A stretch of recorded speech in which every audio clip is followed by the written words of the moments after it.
Hey, what's up, everyone? I want to welcome you guys to another episode of the DREAMERSPRO show, where we cover everything from sports, hot topics, classic debates, entertainment. We'll give you guys a fresh perspective on things that I was seeing. So let's get straight into this topic here. So this is something that we've all been waiting for, which is the big show of Skip Bayless' return to ESPN First Take after almost a 10-year hiatus from the show. So anyway, Skip Bayless came back today, and I made sure that we got at least one segment in on some of the stuff that he was talking about. A lot, he spoke a lot about the NBA, reacting to the games, et cetera, et cetera. But there was a particular part that really stood out to me, a segment that they did on Skip Bayless giving his top 10 players. And it's something that really stood out to me, and I'll tell you why. ESPN is a network full of LeBron James twerkers. We all know this.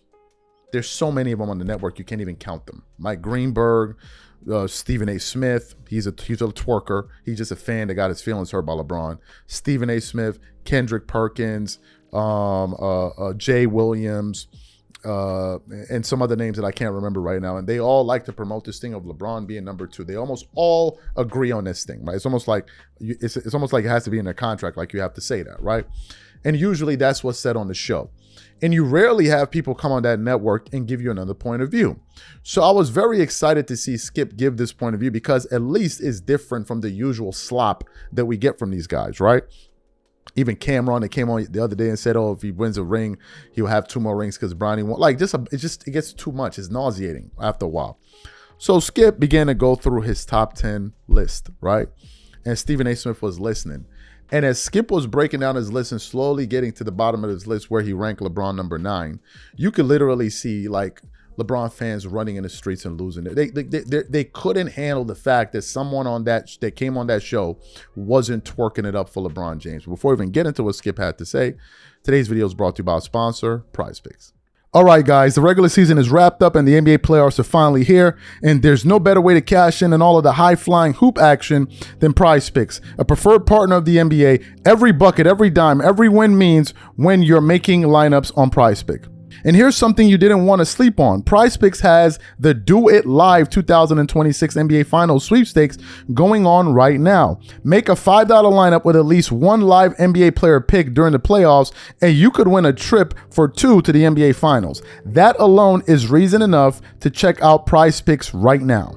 I've been making lineups on the Celtics and Lakers players, and it makes watching the playoffs so much more fun. It's simple. Just pick more or less on player projections across basketball, baseball, hockey, and more. You can even pick the same player up to 3 times in the same lineup with stacks.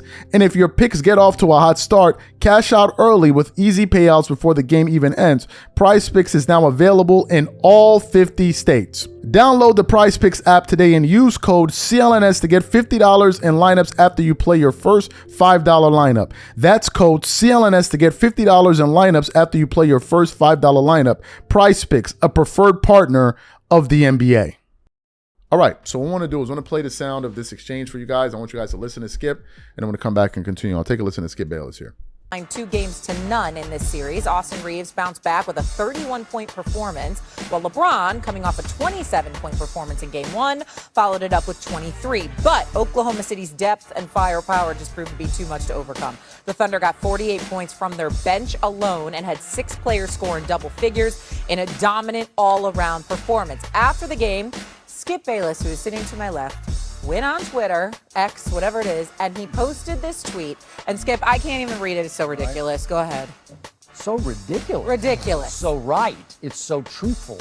LeBron played exceptionally well tonight. Longevity GOAT. Hanging on to 9th on my all-time ranking. Barely hanging on to 9th. Okay. We say top 2. We say top 5. 9. 9. Go ahead. 9. 9th best player all time. I mean, you want me to explain? You need to, for the audience to have to be subjected to this drivel that is about to come out of your mouth. LeBron James, you got me defending LeBron James.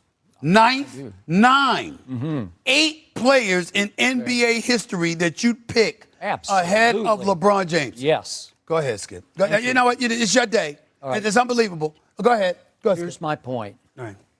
Obviously, we agree that Michael Jeffrey Jordan from Chicago, Illinois, played in Chicago, Very Illinois, good.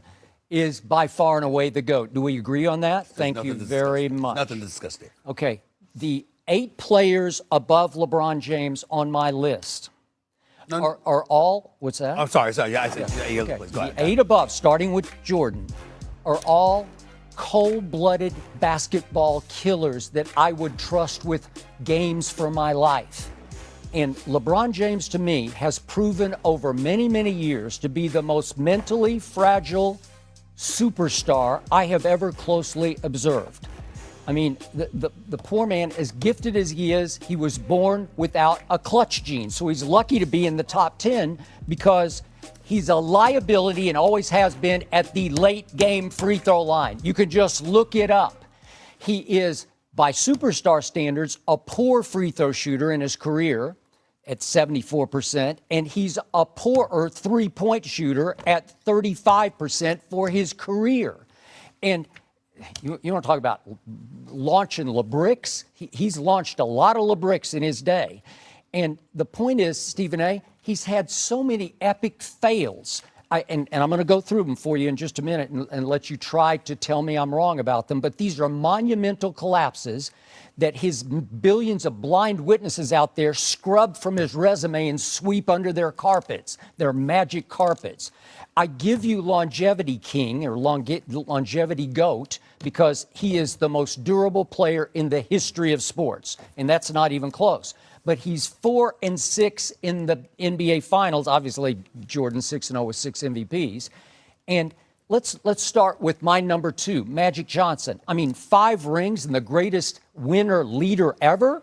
And you've got him ranked below LeBron James. That's just wrong. Then number 3 on my list is Shaquille O'Neal. For 3 years, he was the most dominant force on offense and defense I ever saw in my many years that go beyond your many years of covering this league.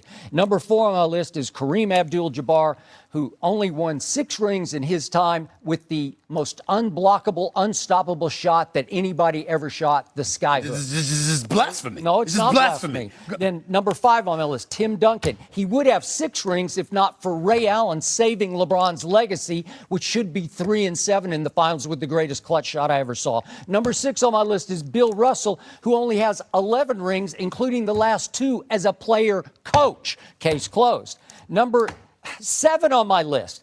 1 game for your life. Do you want LeBron James or Kobe Bean Bryant? Because I'm taking Kobe 1 game for my life, and you can't argue that. And I know you won't argue that. And number 8 on my list, 1 above LeBron, is Larry Joe Bird. And listen, 1 game for my life, I'm taking Larry Bird over LeBron any day, any night, any month, any year. Give me Larry Bird with the ball in his hands at the end of games. I don't know how you can refute anything I just said. He's 9th on the list, and he's lucky to be 9th on the list. Excellent. So you heard what Skip had to say. What are my thoughts about this? Again, I don't really want to get into the whole thing of LeBron being ranked number 9 and all of that. I don't even know why I rank LeBron. At one point, I had him in my top 5. I don't know where I rank him anymore. I really don't care. But the more important thing is that we're getting a different point of view on the show. That's number 1. Number 2, Skip hasn't lost a step. He hasn't lost a step. And I think it's important that we say this because a lot of people, Skip Bayless hates on LeBron. Skip Bayless hates on LeBron.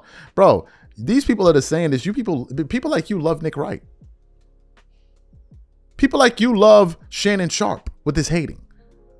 Like, I'm confused. People like you love Nick Wright, who said the last time Michael Jordan is going to be relevant was at the All-Star game, the 75th anniversary. Like, you love jokers like this, but complain about Skip Bayless. Because all they want is a constant stream of honey pouring all over the table. That's all they want. It's like a waterfall of honey, and they're all under there just lathering themselves and swimming and giving each other high fives. This is what they want, and then it's passing LeBron Barbie dolls like they passing a blunt. Everybody giving them a peck. This is what they want. So the minute you get another voice, oh my God, he's hating. This is embarrassing. No, what we've been witnessing for the last 5 years is embarrassing. The excessive twerking and gyration, that's embarrassing. That's what's actually embarrassing. Dudes like Nick Wright made a name from twerking it up against Michael Jordan. Nick Wright's most viewed clip on the internet was when he went out there and said in 2016 LeBron became the GOAT. and birthed a generation of idiotic NBA fans behind him. Like, what are we talking about? Y'all complaining about Skip, but you love these dudes. They want the entire media to be covered with LeBron James twerkers. So one day, just one day on ESPN, you get somebody else with a totally different view. Oh, no, man. Oh, no, we got to get him off TV. This is embarrassing. Skip Bayless is just looking to make some money. What do you think Nick Wright was trying to do? You think Nick Wright was operating a non-for-profit? I'm confused. What do you think he was doing? So good. Let there be a balance. God damn, it's too much.